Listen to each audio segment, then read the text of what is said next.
sortir, Roméo. As-tu fait tes devoirs? Tu as un travail à remettre à l'école demain. Je sors avec mes amis, je vais faire mes devoirs plus tard. Non, fiston, ce n'est pas comme ça que cela se passe et tu le sais bien. Priorité aux études. Tu fais d'abord tes devoirs et tu sortiras après. Je suis assez grand pour décider ce que je vais faire moi-même. Écoute bien, fiston. Tant que tu vivras chez moi, tu dois obéir. Tes résultats scolaires ne sont pas bons et tu ne penses qu'à sortir avec tes amis, une bande de délinquants. Va dans ta chambre. Si tu me frappes, je vais appeler la police et leur dire que tu nous frappes avec ta grosse ceinture. Et tu vas aller en prison. C'est à moi que tu parles comme ça? Je vais te mater aujourd'hui.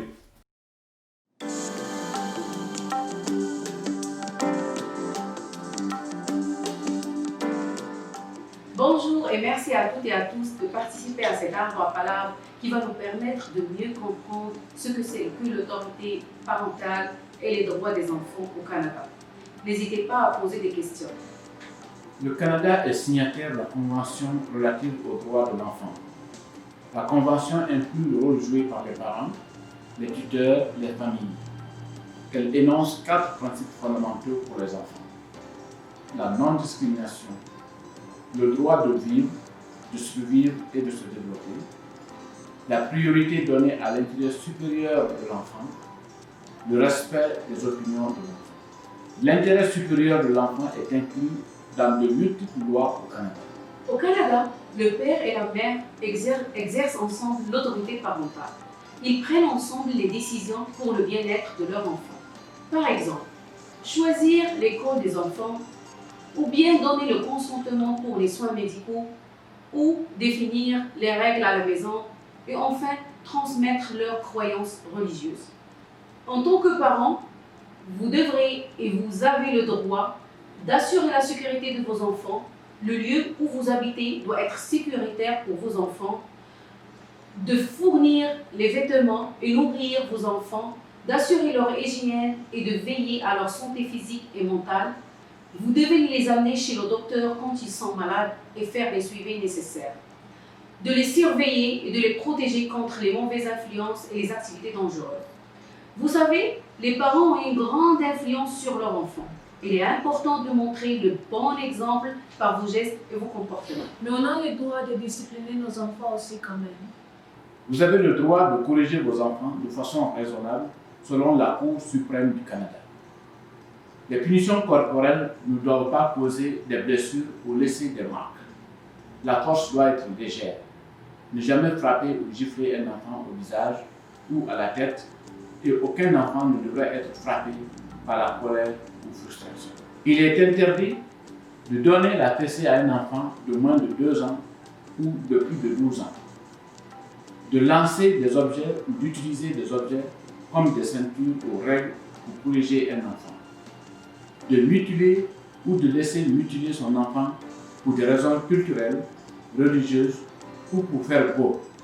Toutefois, la circoncision, le perçage d'oreilles, le piercing, le tatouage sont acceptables. Des actes de maltraitance ou de négligence envers un enfant peuvent prendre diverses formes. Par exemple, de priver l'enfant de nourriture, de l'enfermer dans le noir pour le punir ou de le priver de l'école en sang. De rejeter son enfant de façon notoire, de comparer négativement de façon blessante ses résultats à ceux des autres enfants de son âge, sans considérer comme de mauvais traitements affectifs. Les conséquences peuvent être graves pour la famille quand on ne respecte pas la loi.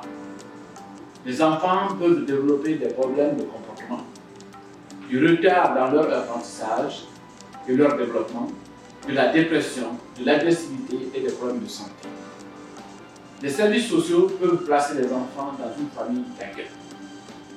Les parents peuvent être accusés d'actes criminels, puis avoir un casier judiciaire, ce qui va limiter leurs opportunités d'emploi et leur participation à la société.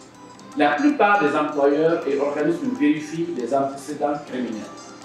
Ils ne pourront pas, par exemple, travailler ou faire du bénévolat dans un endroit où il y a des enfants. Il faut savoir qu'au Canada, les enseignants, les voisins, toute personne a le droit de signaler le cas de maltraitance ou de négligence d'un enfant à la police. La loi est la même pour tout le monde. On comprend que vos références en matière d'autorité parentale sont différentes de celles du Canada. Lorsqu'un enfant commet une bêtise, il doit comprendre son erreur. Par exemple, un de vos enfants frappe son petit frère ou sa petite sœur. Demandez-lui d'expliquer son geste et de s'excuser. Cette action est en soi une punition. Au lieu d'une correction corporelle, confisquer un jouet ou priver l'enfant de télévision sont de bonnes pratiques. Aussi, soyez juste et appliquez les mêmes règles pour chacun de vos enfants. Votre adolescent peut parfois prendre de mauvaises décisions, mais vous pouvez l'aider. Au lieu de le punir pour ses mauvais choix, aidez-le à trouver un moyen de faire le meilleur choix. Que peu importe le problème, il peut toujours compter sur vous. L'autorité parentale ne s'exprime pas que par la punition. En fait, la punition ne permet pas toujours d'obtenir de bons résultats. Pensez à récompenser les bonnes actions de votre enfant, félicitez-les, encouragez-les, vous obtiendrez de bien meilleurs résultats. Est-ce que les enfants peuvent aider avec les tâches à la maison ou bien c'est considéré comme de la maltraitance? Les enfants peuvent en effet vous aider avec les tâches à la maison selon leur âge, leur capacité, et ce, tout en les encourageant à prendre des responsabilités et à développer leur vie.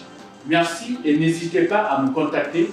Nous sommes là pour vous accompagner dans votre processus d'intégration et d'adaptation à la vie au Canada.